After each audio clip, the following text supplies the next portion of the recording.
This is a video of myself, Benjamin J. Cooper, now J. Cooper, of meeting Jeff Bezos for the first time, but also what's happening since I met Jeff Bezos for the first time and my involvement with Amazon and AWS Cloud.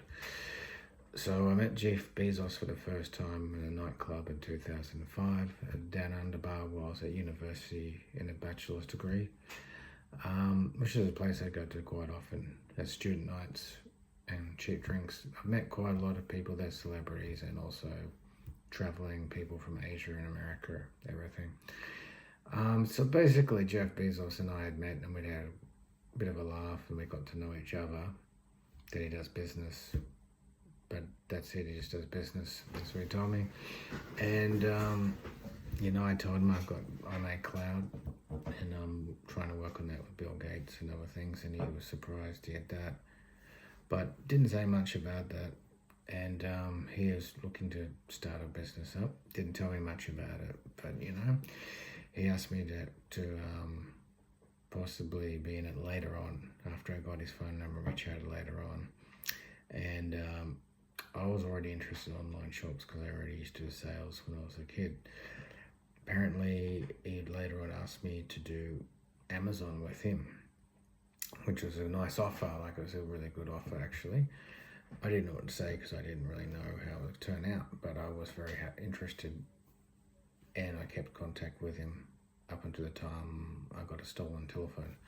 So basically, he had a lot of chats with myself, and later on at some point in time when he became, started up the business and everything became quite good, it was been continuing on our chats about cloud and AWS. So he found out that I'm to data migration and cloud. So he'd asked my permission to use cloud and data migration for Amazon. I said, sure, it's 10 million, but you can use it, it's $10 million. And he said, I would like to use it. So that was what basically happened later on, in the phone conversations. He had apparently a new father who had a lot of money from Mexico, he told me. And, a lot of people that he knew in the military, maybe it was his previous father. I'd met him on the internet too. There was people in Brisbane who were working with him in these projects. And he told me initially when he did business that he didn't have much money, but later on he got a lot of money to start running this business called Amazon. So I came up with the name Amazon because I was wondering if his new father's are Mexican or Amazonian, and they had a bit of a joke, and he said, why don't we call the business Amazon? So I came up with the name Amazon for the business that he started. But the thing is, the business is an American business, and I'm in Australia. I also had chats about possibly making Amazon Australia later on, and I'd run it. But I didn't put any money into it. But it was an idea I had. Maybe I'll run the Amazon from Australia later on, but my real position was cloud and AWS, data migration and virtualization. That's really what my real invention was, and other military type things initially. So that was most of our conversation turned into the cloud conversation and what I expected him to pay me.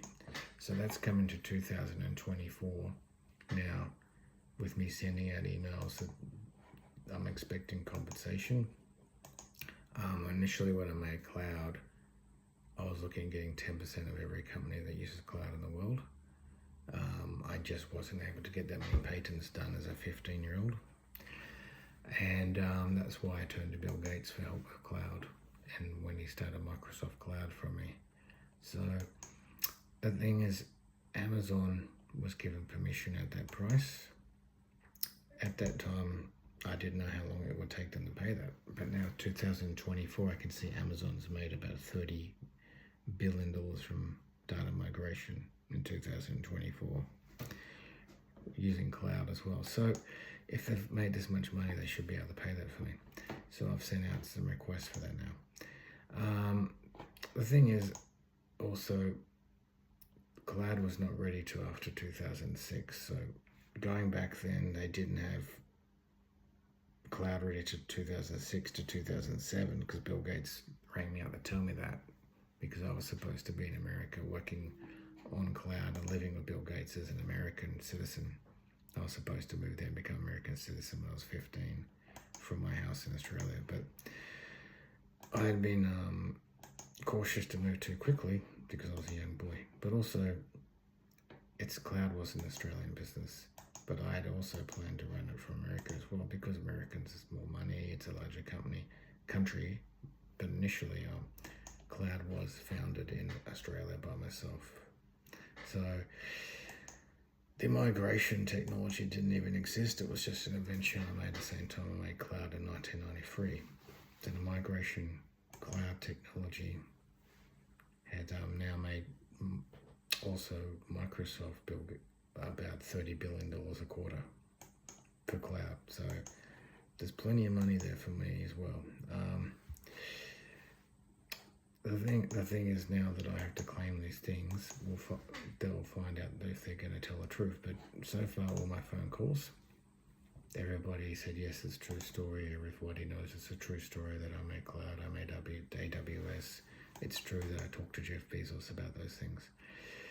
So it's been very interesting now watching the data migration with Google and the virtualization in comparison with Amazon and Microsoft. So this story was about Amazon, so I'll focus on Amazon. Amazon has increased a lot of market share and capital growth because of AWS and cloud that was given from myself. Obviously, selling goods on a platform can only go so far, like eBay Australia. So the real billions comes from cloud and from data migration. To be able to get that many packages out faster and just not using things like by email, you need to have cloud to get these things delivered faster, to get programs online, to get this, and get all these things so quick at your fingertips. It's because of my cloud. I'm working from home. You don't get that without cloud. Otherwise, you have to send out billions and billions of emails, So that's what it's all about in 2024. Going back from that time for Amazon, this is an updated story in 4K.